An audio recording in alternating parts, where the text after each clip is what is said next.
विद्यार्थी मित्रांनो, कालच्या तासिकेमध्ये आपण the roots of the quadratic equation हा भाग शिकलो. त्यामध्ये आपण फाइंड केलं की कोणती व्हेरिएबलची किंमत त्या क्वाड्रेटिक इक्वेशनचं रूट्स आहे किंवा कोणती नाही. आपण काय इक्वेशनच्या समोर 3 किंवा 2 किमती घेतल्या होत्या आणि ज्या किमतीने समीकरणाची किंमत 0 आली किंवा 0 आली त्या किमतीला त्या समीकरणाची सोल्युशन आहे असं आपण म्हणतो. आणि ज्या किमतीने इक्वेशनची व्हॅल्यू 0 आली नाही त्या किमतीला आपण not solution of the equation अशा प्रकारे लिहितो. प्रत्येक क्वाड्रेटिक इक्वेशनला 2 रूट्स असतात आणि त्या 2 रूट्स किंवा सोल्युशन याच्यापैकी जर आपल्याला एखादा रूट्स माहिती असेल तर त्याच्यावरून आपल्याला त्याच्यातल्या ए बी सी याच्यातली जी किंमत ॲब्सेंट असेल ती किंमत फाइंड करायची. त्या ए बी सी या किमतीच्या ऐवजी आपल्याला इक्वेशनमध्ये के ही व्हॅल्यू दिलेली असेल तर त्या केची व्हॅल्यू आपल्याला कशी आयडेंटिफाय करता येईल याचा आज आपल्याला अभ्यास करायचा आहे. त्याची काही उदाहरणं येतं आणि एकदम सोप्या पद्धतीची येतं. आपल्याला क्वाड्रेटिक इक्वेशनची 2 रूटपैकी कुठलंही एक रूट क्वेश्चनमध्ये दिलेलं असेल आणि ते रूटची किंमत म्हणजे त्या क्वाड्रेटिक इक्वेशनमध्ये जे व्हेरिएबल वापरलेले आपण एक्स वाय ती किंमत असेल ती किंमत आपल्याला त्या व्हेरिएबलच्या ऐवजी सबस्टिट्यूट करायची आणि त्यानंतर ते इक्वेशन सोडून केची किंमत फाइंड करायची आहे.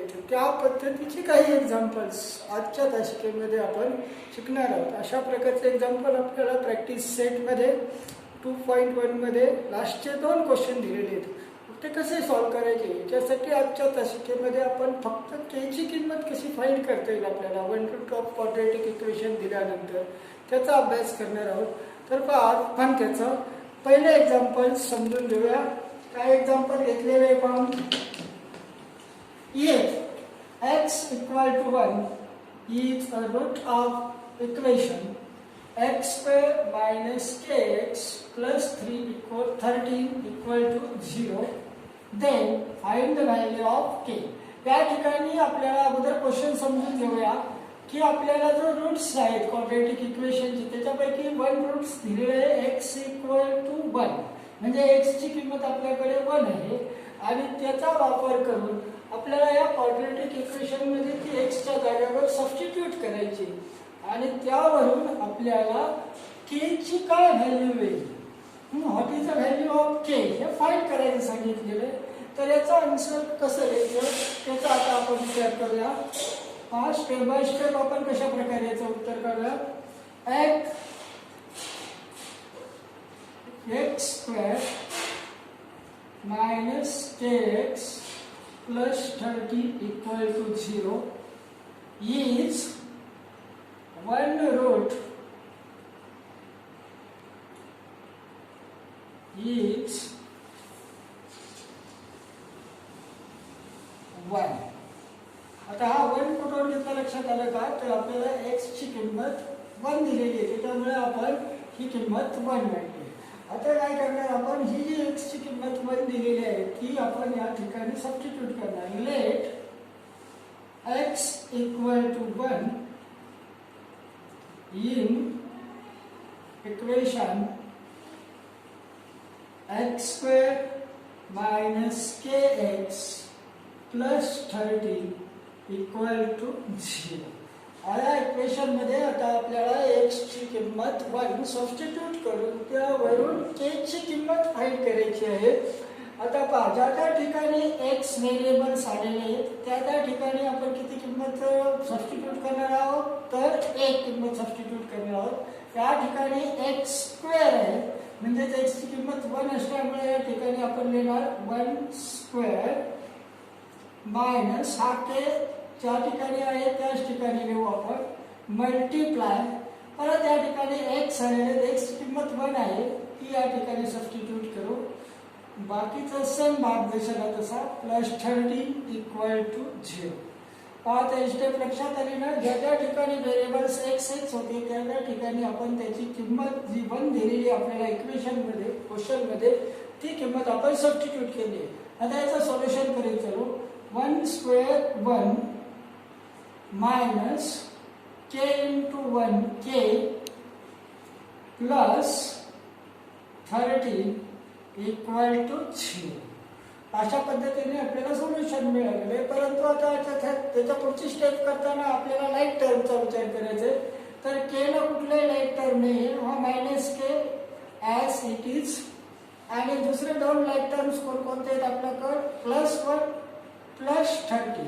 त्याचे ॲडिशन करू. 1 प्लस 13 मीन्स +14 इक्वल टू 0. आता हे इक्वेशन आपण सोडून घेऊ. मायनस के आता +14 आहे, ते ज्यावेळेस साईड चेंज होणार त्यावेळेस होणार -14. आणि आपल्याला माहिती आहे इक्वेशनच्या जर दोन्ही साईडला मायनस साईन आलं तर मायनस इंटू मायनस तो प्लस होऊन जातो. म्हणजेच के इक्वल टू 14. पहा किती सोप्या पद्धतीने के ची किंमत आपल्याला फाइंड करता येईल. परत एकदा इक्वेशनवर नजर मारूया. क्वेश्चन दिला आपल्याला x equal to 1 is root of equation x² minus kx plus 13 equal to 0. म्हणजे x ची किंमत आपल्याला 1 दिली होती. क्वाड्रॅटिक इक्वेशन मिळालेलं, परंतु त्या क्वाड्रॅटिक इक्वेशन मध्ये जे k आलं त्या k ची किंमत आपल्याला शोधायची होती. तर ते k ची किंमत शोधण्यासाठी आपण या पद्धतीने जी क्वाड्रॅटिक इक्वेशन लिहिलं त्याचा रूट्स लिहिला आणि क्वाड्रॅटिक इक्वेशनच्या मध्ये x ची जी व्हेरिएबलची किंमत आपल्याला 1 दिलेली आहे ती सबस्टिट्यूट केली या आणि त्या पद्धतीने सोडून घेतलं तर k ची व्हॅल्यू आपल्याला 14 मिळालेली आहे. अशा पद्धतीचे आपल्याला एक्झाम्पल्स आणखी काही सोडायचे आहेत. तर आपण त्याच्यानंतर दुसरे एक उदाहरण आणखी समजून घेऊ. पहा ते उदाहरण आपल्याला कशा प्रकारे समजून घेता येईल ते सोडण्याचा प्रयत्न करू. आता आपण दुसरं उदाहरण समजून घेऊया. दुसऱ्या उदाहरणामध्ये काय काय दिलेले आहे आपल्याला. क्वेश्चन अशा प्रकारचा आहे. If x equal to 2 is a root of equation kx² minus x minus 10 equal to 0 then find the value of k. आता या पद्धतीचे एक्झाम्पल आपण सोडून घेऊया. दिलेल्या इक्वेशनचा रूट्स आपल्याला 2 दिलेले आहे, म्हणजे x ची व्हॅल्यू आपल्याकडे 2 आहे. या पद्धतीने लिहू आपण kx² minus x minus 10 equal to 0 is 1 root is 2. म्हणजेच x ची व्हॅल्यू आपल्याकडे 2 आहे. Let x equal to 2 in equation. आता x इक्वल टू 2 ही किंमत आपण इक्वेशन मध्ये लिहून घेऊ. इक्वेशन आपल्याकडे kx² minus x minus 10 equal to 0. आता क्वेश्चन मध्ये आपल्याला x इक्वल टू 2 ही रूट्स दिलेला आहे, म्हणजे x ची किंमत आपल्याला 2 ही या दिलेल्या क्वाड्रॅटिक इक्वेशन मध्ये सबस्टिट्यूट करायची आणि ती सबस्टिट्यूट केल्यानंतर k ची काय व्हॅल्यू आहे ती पाहिजे. आता आपण k ॲज इट इज या ठिकाणी x² म्हणजे आता आपल्याकडे x ची व्हॅल्यू 2 असल्यामुळे इथे आपण लिहिणार 2² मायनस परत इथं फक्त x असल्यामुळे इथे लिहिणार 2 मायनस 10 इक्वल टू 0. आता x ची किंमत आपण प्रत्येक ठिकाणी सबस्टिट्यूट केल्यानंतर त्याचं सोल्युशन काय येतं ते पाहू. अगोदर या ठिकाणी 2 चा स्क्वेअर करून घेऊ.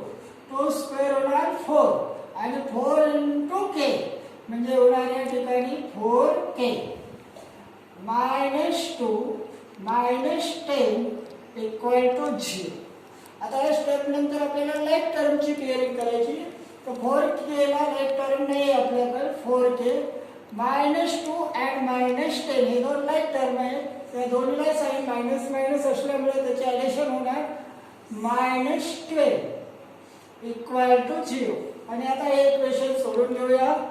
4k equal to 12 and then k equal to 12 आणि या ठिकाणचे जे 4k ला मल्टिप्लाय ते ज्यावेळेस साईड चेंज करतील त्यावेळेस ते डिवाइड होणार 12 ला आणि याचं डिवायडेशन करून घेऊ आपण. 4 1 4 4 3 12 सो k इक्वल टू 3.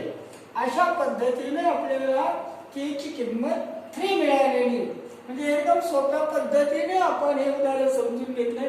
फक्त आपण एक लक्षात घ्यायचंय की आपल्याला रूट्स म्हणजेच एक्स वाय जे व्हेरिएबल्स आहेत याची किंमत किती दिलेली आहे आणि ती फक्त त्या क्वाड्रॅटिक इक्वेशन लिहून त्या ठिकाणी सबस्टिट्यूट करायचे आणि स्टेप बाय स्टेप जर आपण या पद्धतीने सोडत गेलो तर आपल्याला के ची किंमत मिळू शकते.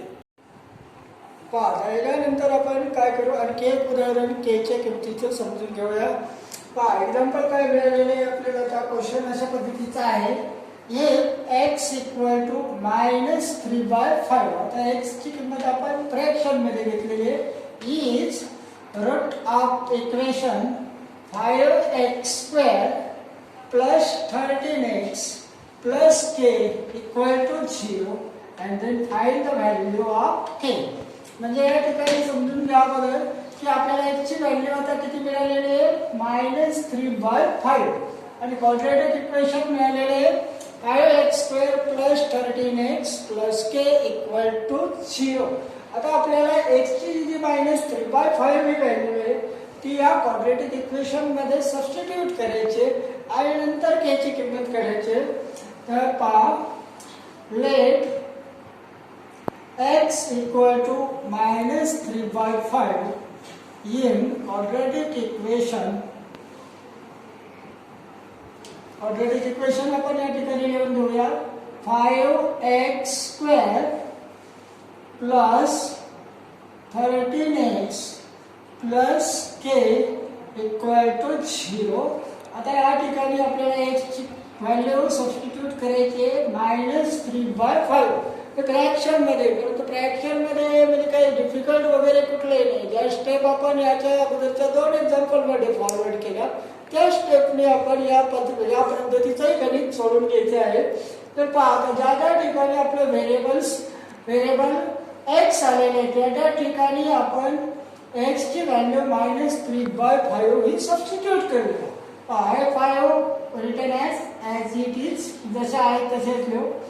5 इथे x² आहे तर आपण दिलेली किंमत सबस्टिट्यूट करू आणि त्याचा स्क्वेअर करू -3/5 ब्रॅकेट स्क्वेअर. ओके. आता पुढचा भाग +13 इंटू परत या ठिकाणी x आहे तर x ची किंमत सबस्टिट्यूट करूया -3/5 ब्रॅकेट क्लोज + k = 0. ओके. या ठिकाणी आपण 2 ठिकाणी x ची किंमत सबस्टिट्यूट केलेली आहे. आता याचं सोल्युशन काय होतं ते पाहू. तर या ठिकाणी ब्रॅकेट स्क्वेअर आहे तर अगोदर या ब्रॅकेटचा आपण स्क्वेअर करून घेऊ 5 इंटू -3² 9 बाय 5² 25. ओके. आता या ठिकाणचं मल्टिप्लिकेशन या दोन्ही नंबरचं आपण करून घेऊ. एक आपल्याला कंप्लीट नंबर आहे तर एक फ्रॅक्शन आहे त्याचं मल्टिप्लिकेशन करताना डिनोमिनेटर टू डिनोमिनेटर आणि नॉमिनेटर टू नॉमिनेटरचं मल्टिप्लिकेशन करू. तर जो नॉमिनेटर आहे आपल्याकडे 30 इंटू -3. या ठिकाणी पहा 30 ला प्लस साईन आहे तर 3 ला minus sign plus into minus होणार या ठिकाणी minus and 13 into 3 39 by 5 plus k equal to 0. Okay. Step लक्षात आली. आता पहा स्टेप मध्ये इथं 5 into 9 by 25 आहे तर आपल्याला या 5 ने 25 ला डिवाइड करता येतं. त्याचं डिवायडेशन किती येतं ते पाहू आपण. 5 and 5 5 25 1 into 9 9 by 5. हे सोल्युशन याचं मिळालं. आता पुढचा भाग ॲज इट इज लिहू -13 by 5 plus k equal to 0. Okay. आता याच्यामध्ये हे 2 लाईक टर्म मिळालेले आहेत आपल्याला. या दोन्हीचा डिनोमिनेटर ऑलरेडी इक्वल आहे त्याच्यामुळे आपल्याला सोल्युशन आणखी सोपं झालं. 5 डिनोमिनेटरचा आपण 1 टाइम 5 डिनोमिनेटर लिहून घेऊ आणि न्यूमरेटरचे ॲडिशन सबट्रॅक्शनच्या साईडनुसार होईल ते आपण करून घेऊ. तर या ठिकाणी 9 प्लस आहे आणि 39 मायनस आहे. प्लस मायनस साईन जर आलं तर सबट्रॅक्शन होते. म्हणजे 39 मधून तुम्हाला 9 सबट्रॅक्ट जर केले तर -30 शिल्लक राहिले प्लस k इक्वल टू 0. आता या ठिकाणी पहा -30/5 याचं डिवायडेशन येते. ते डिवायडेशन आपण करून घेऊ. 5 1 the 5, 5 6 the 30, -6 सोल्युशन मिळालं त्याचं आपल्याला, प्लस k इक्वल टू 0. आणि ज्यावेळेस हा -6 आहे ते साईड चेंज केल्यानंतर +6 होणार, म्हणजेच k इक्वल टू 6. ही आपल्याला k ची किंमत या ठिकाणी फाइंड करता येईल. म्हणजे पहा, जरी काही किंमत आपल्याला फ्रॅक्शन मध्ये मिळाली तरी कुठलंही घाबरायचं काम नाही. जे काही स्टेप आपण फॉरवर्ड केलेले आहेत त्या स्टेप फक्त फॉरवर्ड करीत चला, आपोआप सोल्युशन येत चालतो. जरी आपल्याला x ची किंमत आपण फ्रॅक्शन मध्ये घेतली, सगळे स्टेप फॉरवर्ड केले व्यवस्थित पैकी, तर k ची किंमत आपल्याला 6 मिळालेली आहे. तर आणखी एक नेक्स्ट एक्झाम्पल आपण समजून घेऊया k ची किंमत कशा प्रकारे काढलेली आहे. तर आता आपण नेक्स्ट एक्झाम्पल घेतलेले आहे, x इक्वल टू √2. आता अंडररूट मध्ये किंमत घेतलेली आपण, इज रूट ऑफ इक्वेशन आहे आपल्याकडे या ठिकाणी kx² plus √2x - 4 equal to 0. आता या ठिकाणी अंडररूट मध्ये जरी किंमत असली तरी आपण ज्या काही स्टेप याच्या अगोदरच्या एक्झाम्पलला फॉरवर्ड केलं त्या पद्धतीनेच या ठिकाणी फॉरवर्ड करीत चलो, k ची किंमत आपल्याला मिळून जाईल. आज आपण लिहू, लेट x इक्वल टू √2. ही इक्वेशन लिहून घेऊया, kx² plus √2x - 4 equal to 0. आता या ठिकाणी आपल्याला काय करायचंय, x ची किंमत √2, जे काही क्वाड्रॅटिक इक्वेशन आपल्याला दिलेले आहे त्या क्वाड्रॅटिक इक्वेशन मध्ये x च्या ऐवजी सबस्टिट्यूट करीत चालायचे आणि सोल्युशन घेत चालायचे. पहा पुढची step, k is written as it is. Now x² means the x value is √2. So in bracket √2 bracket square plus √2 into, now substitute the value of x √2 - 4 equal to 0. आता आपण ज्या ज्या ठिकाणी x आलं त्या त्या ठिकाणी x ची किंमत सबस्टिट्यूट केलेली. आता सबस्टिट्यूट केल्यानंतर त्याचं सोल्युशन देऊ. तर आता आपल्याला इथे अगोदर स्क्वेअरिंग करायचं, √2 चा स्क्वेअर करायचा. आपण कालच सांगितलं होतं की वर्गमुळातल्या संख्येचा वर्ग केला तर फक्त ती संख्या मिळते आपल्याला. त्यामुळे वर्गमुळात 2 चा जर आपण वर्ग केला तर तो 2 होणार, म्हणजे 2 होणार. आणि त्या 2 ला मल्टिप्लाय काय आहे आपल्याकडे, k. म्हणजे या ठिकाणी मिळणार आपल्याला 2k प्लस, परत मल्टिप्लिकेशन पहा, √2 into √2 म्हणजे याचं मल्टिप्लिकेशन येणार √4. आणि √4 ची व्हॅल्यू किती येते आपल्याकडे, 2 - 4 as it is and equal to 0. Okay, k ची आपण या ठिकाणी x ची किंमत सबस्टिट्यूट केली, त्याचे स्क्वेअरिंग करून घेतले. आता पुढच्या स्टेपला आपल्याला लाईक टर्मची पेअरिंग शोधायची. 2k ला लाईक टर्म नाही आपल्याकडे, परंतु नंतरचा लाईक टर्मचा विचार नाही केला तर +2 - 4 हे दोन लाईक टर्म मिळत आहेत. एक 2 ला प्लस साईन आहे आणि 4 ला मायनस साईन आहे. प्लस मायनस आले का आपण त्याची सबट्रॅक्शन करतो. तर +2 - 4 इक्वल टू -2 इक्वल टू 0. अशा पद्धतीचं इक्वेशन मिळते आपल्याला. आता इक्वेशन सोडून घेऊया आपण.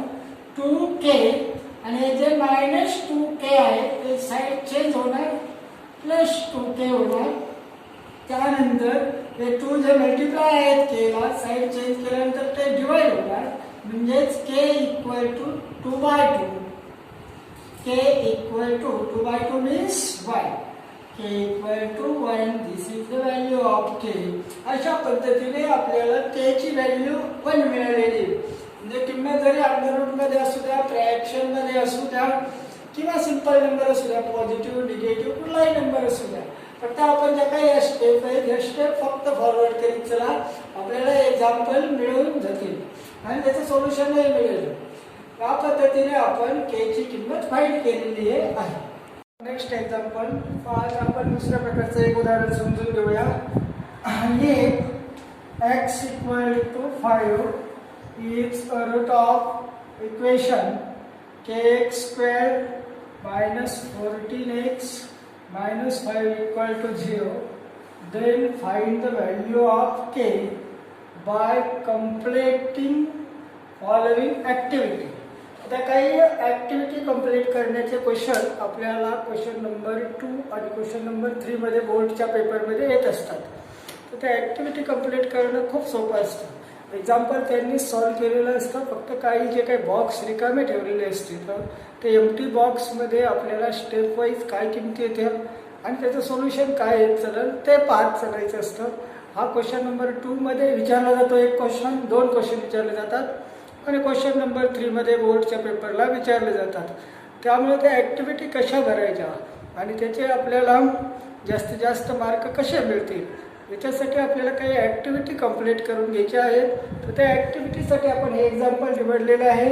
याच्यामध्ये पहा आपल्याला x इक्वल टू 5 दिलेले आहे, म्हणजे रूट्सची किंमत आपल्याकडे 5 आहे. एक्सच्या जागेवर आपल्याला 5 ही किंमत सबस्टिट्यूट करायची. इक्वेशन आहे आपल्याकडे kx square minus 14x minus 5 equal to 0. आता या ठिकाणी आपल्याला कंप्लीट ॲक्टिव्हिटी दिसत आहे. त्या ॲक्टिव्हिटी काय करायचं तर आपल्याला कंप्लीट करीत चालायचं आहे. इथं पहिल्या ॲक्टिव्हिटीमध्ये पहिल्या वेळेस काय लिहिलेलं आहे पहा, 1 root of the equation kx square minus 14x minus 5 equal to 0 is, म्हणजे कोणता रूट दिलेला आहे तर रूट दिलेलं आहे आपल्याला x इक्वल टू 5, म्हणजे या बॉक्समध्ये आपल्याला 5 सबस्टिट्यूट करायचे आहे. लेट x इक्वल टू एक्सची व्हॅल्यू या ठिकाणी सबस्टिट्यूट करायची आहे आणि नंतर जे इक्वेशन दिलेले आपल्याला त्या इक्वेशनमध्ये इथं बॉक्सचा स्क्वेअर म्हणजेच एक्सचा स्क्वेअर आहे तो एक्सची किंमत सबस्टिट्यूट करणार. इथं 14xच्या ऐवजी बॉक्स आलेलं आहे, इथं एक्सची किंमत सबस्टिट्यूट करायची. या स्टेपला त्यांनी आन्सर तयार केलेलं आहे. ते कसं येते ते पाहायचं आहे आपल्याला आणि त्याच्यानंतर खालच्या ॲक्टिव्हिटी कंप्लीट करीत चालून आपल्याला आन्सर आणायचा आहे k इक्वल टू 3. तर पाहता आपण त्या ॲक्टिव्हिटी कंप्लीट करीत चालू आणि इक्वेशनमध्ये त्याचा कसा बदल होतो ते लक्षात घेत चला. 1 root of the equation kx square minus 14x minus 5 equal to 0 is, म्हणजे कोणता रूट दिलेला आहे क्वेश्चन मध्ये आपल्याला रूट दिलेला आहे x इक्वल टू 5, त्यामुळे आपल्याला या ठिकाणी लिहावं लागेल रूट इज 5. नेक्स्ट स्टेप मध्ये आपल्याला सांगितलेलं आहे की लेट x इक्वल टू आपल्याला एम्प्टी बॉक्स आहे, म्हणजे x ची किती किंमत आहे आपल्याकडे 5 इन द इक्वेशन. आता एखादं इक्वेशन आहे त्या ठिकाणी x आलेला आहे, तर x च्या जागेवर या ठिकाणी किमती आपल्याला सबस्टिट्यूट करायचे. k ब्रॅकेट स्क्वेअर म्हणजे या ठिकाणी येणार x ची किंमत 5 स्क्वेअर मायनस 40 इंटू x ची किंमत परत सबस्टिट्यूट करूया आपण या ठिकाणी 5 मायनस 5 इक्वेशन मध्ये जशा तसे लिहिले इक्वल टू 0. आता या ठिकाणी नेक्स्ट स्टेप कशी तयार झालेली आहे पहा. 5 स्क्वेअर म्हणजे 25 झाला आणि त्याला k ने मल्टिप्लाय केलं 25k. आता मायनसला मायनस साइन घेतलेले आणि 14 इंटू 5 याचं मल्टिप्लिकेशन केलं त्याला 70 आणि मायनस 5 ॲज इट इज. त्यानंतरची नेक्स्ट स्टेप आपल्याला सॉल्व करायची आता. 25k जशा तसं लिहिलेलं आहे मायनस 70 अँड मायनस 5 दोन्हीला मायनस साइन असल्यामुळे ॲडिशन होणार 70 प्लस 5 या ठिकाणी होणार 75. आता इथे 75 आहे ते मायनस आहे, ज्यावेळेस हे राईट हँड साईडला जातील त्यावेळेस ते होतील प्लस 75. आणि खालच्या स्टेपला आता काय करणार आपण, इथे 25k आहे त्याच्यातले 25k ला मल्टिप्लाय आहे, ते मल्टिप्लायची साईड चेंज केल्यानंतर डिवाइड होणार, म्हणजे या बॉक्समध्ये येणार 75 आणि याला डिवाइड येणार 25 आणि याचं डिवायडेशन जर केलं तर आपल्याला k ची किंमत 3 मिळते. पहा किती सोप्या पद्धतीने हे एक्झाम्पल आणि ॲक्टिव्हिटी आपल्याला कंप्लीट करता येतात. याच्यासाठी परीक्षेत आपल्याला क्वेश्चन नंबर 2 आणि 3 सॉल्व करता असतो बोर्ड पेपरला. एकदम सोप्या पद्धतीने हे एक्झाम्पल सॉल्व करता येत आहे. याच्यानंतर आपण याचं आणखी एखादं उदाहरण समजून घेऊ. Now the next example is as if x equal to 2 by 3 is the root of equation 7x square plus kx minus 3 equal to 0, then find the value of K by the completing activity following activity. आता आपल्याला activity complete करून परत एकदा एक के ची किंमत find करायची आहे. तर पहा आता ऍक्टिव्हिटी आपल्याला बोर्डवर दिसत आहे. त्या ऍक्टिव्हिटीमध्ये आपण एक एक स्टेप आता सॉल्व्ह करत चालू. एक उदाहरण आपल्याला पद्धतीचं झालेलं आहे. त्यामुळे दुसरं उदाहरण सुरू करताना आणि समजताना तुम्हाला सोपं जाईल. किंमत आपण थोडी फ्रॅक्शनमध्ये घेतलेली जेणेकरून आपल्याला ती समजावा. तर पाहता एक स्टेप कसं कंप्लीट होत जातील. When root of the equation 7x² plus kx minus 3 equal to 0 is. तर पहा त्याच्यामध्ये काय रूट्स दिलेले आपल्याला क्वेश्चन मध्ये. तर x equal to 2/3 म्हणजे या ब्रॅकेटमध्ये रूट्स येणार आपलं 2/3. ओके. आता now let x equal to किती दिलेली x ची किंमत आपल्याला 2/3 इन द इक्वेशन. या इक्वेशन मध्ये आपण आता मांडणार आहोत. तर इक्वेशन आपल्याकडे 7x², 7 दिलेले त्या ठिकाणी आणि ब्रॅकेट स्क्वेअर केलेला आहे. तो ब्रॅकेट स्क्वेअर म्हणजे काय. तर त्या x ची किंमत आपण सबस्टिट्यूट करू 2/3 ब्रॅकेट स्क्वेअर प्लस के इक्वेशन मध्ये जसं कसं आहे मल्टिप्लाय परत बॉक्स आहे म्हणजे ते किंमत येणार आपले 2/3 मायनस 3 इक्वल टू 0. आता हे स्टेप त्यांनी सॉल्व करून हे उत्तर तयार केले. तर हे उत्तर कसं येते तर याचा विचार करूया. थोडंसं या ठिकाणी आपण रफ वर्किंग करू म्हणजे आपल्या लक्षात येईल की हे उत्तर कशा प्रकारे आलेले आहेत. तर 7 ला 7 लिहिले मल्टिप्लाय 2/3 चा स्क्वेअरिंग जर केला तर तो येतो आपल्याकडे 4/9 आणि याचं मल्टिप्लिकेशन जर केलं तर 7 × 4 28/9. तर काय याचं सोल्युशन करून या ठिकाणी आले 28/9 अशा प्रकारे आले. त्यानंतरची स्टेप आहे प्लसला प्लस k × 2 याचं मल्टिप्लिकेशन आलं 2k/3 as it is and -3 equal to 0. आलेले स्टेप लक्षात कसे आले 28/9 किंवा 2k/3. आता त्याच्यानंतरच्या स्टेपमध्ये आपल्याला काय करायचं आहे की 2k/3 हा व्हेरिएबल टर्म जसा तसं लिहिले. त्यानंतर 28/9 आणि -3 ह्या दोन्हीचं सबट्रॅक्शन करून या ठिकाणी भरायचं. तर परत वर्किंगमध्ये अशा प्रकारे त्याचं आपल्याला सबट्रॅक्शन करता येईल. 28/9 -3 या 3 ला डिनोमिनेटर आहे आपल्याकडे 1 आणि जोपर्यंत डिनोमिनेटर इक्वल होत नाहीये तोपर्यंत आपल्याला ॲडिशन आणि सबट्रॅक्शन करता येत नसते. पण डिनोमिनेटर जर इक्वल करत असेल तर 1 चा डिनोमिनेटर आपल्याला 9 करायचा आहे. तर आपण 9 ने मल्टिप्लाय करणार या ठिकाणी म्हणजे आपल्याला येणार 28/9 -3 × 9 होणार 27/1/9 आले डिनोमिनेटर इक्वल. आता आपण न्यूमरेटरची सबट्रॅक्शन करू 28 - 27 इक्वल टू 1/9 म्हणजे या ठिकाणी बॉक्समध्ये किंमत येणार सबट्रॅक्शनची 1/9. ते 1/9 प्लस आहे. ज्यावेळेस साईड चेंज होईल त्यावेळेस ते होणार -1/9. आता या ठिकाणी केला मल्टिप्लाय आहे 2/3 हा फ्रॅक्शन आहे आणि मल्टिप्लाय ज्यावेळेस हा फ्रॅक्शन साईड चेंज करेल मल्टिप्लिकेशनचा इकडे डिव्हायडेशन मध्ये त्यावेळेस तो त्याचा रेसिप्रोकल होणार. म्हणजे या ठिकाणी आपल्याला लिहावं लागणार -1/9 मल्टिप्लाय 2/3 चा रेसिप्रोकल होणार 3/2. आणि आता मल्टिप्लिकेशन करण्या अगोदर आपण पहा त्या 3 ने हा 9 डिवाइड होतो तो डिवायडेशन करू 3 × 3 3 3 × 9. आता -1 × 1 त्याचं मल्टिप्लिकेशन येणार -1 आणि 3 × 2 त्याचं मल्टिप्लिकेशन येणार 6 म्हणजे आपल्याला के ची किंमत मिळाली -1/6. अशा पद्धतीने आपल्याला ऍक्टिव्हिटी कंप्लीट करता येतात. तर पहा आतापर्यंत आपण क्वाड्रॅटिक इक्वेशन मध्ये कुठला कुठला भाग शिकलो हे लक्षात घ्या. पहिल्या लेक्चरमध्ये आपण अभ्यास केला how to determine it is a quadratic equation or not. कसं ओळखायचं की ते वर्ग समीकरण आहे किंवा नाही. त्याच्यानंतर आपण त्या क्वाड्रॅटिक इक्वेशनचा स्टँडर्ड फॉर्म पाहिला x² + bx + c = 0. या जनरल फॉर्म मध्ये आपल्याला क्वाड्रॅटिक इक्वेशन लिहावं लागतं आणि ते भाग आपण शिकून झाला. त्यानंतर आपण रूट्स ऑफ द इक्वेशन हा भाग शिकलो.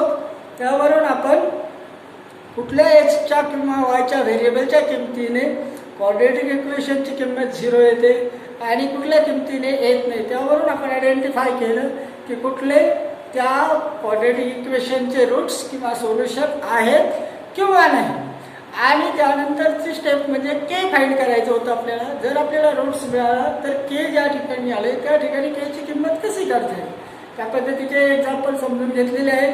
यावरून तुम्हाला घरी प्रॅक्टिस सेट 2.1 हा सॉल्व करायचा आहे आणि तो सॉल्व करण्यासाठी त्या प्रॅक्टिस सेटमध्ये जेवढे काही एक्झाम्पल्स आहेत त्या प्रत्येक क्वेश्चनच्या टाईपचे एक्झाम्पल्स आपण समजून घेतलेले आहेत, सॉल्व करून घेतलेले आहेत. त्यामुळे तो प्रॅक्टिस सेट तुम्ही होमवर्क समजून घरी कंप्लीट करायचा आहे. आणि यानंतरच्या दशकेमध्ये आता ह्या क्वाड्रेटिक इक्वेशनचे आपल्याला सोल्युशन काढण्याच्या मेथड्स आहेत, त्या मेथड्स समजून घेण्याच्या आहेत.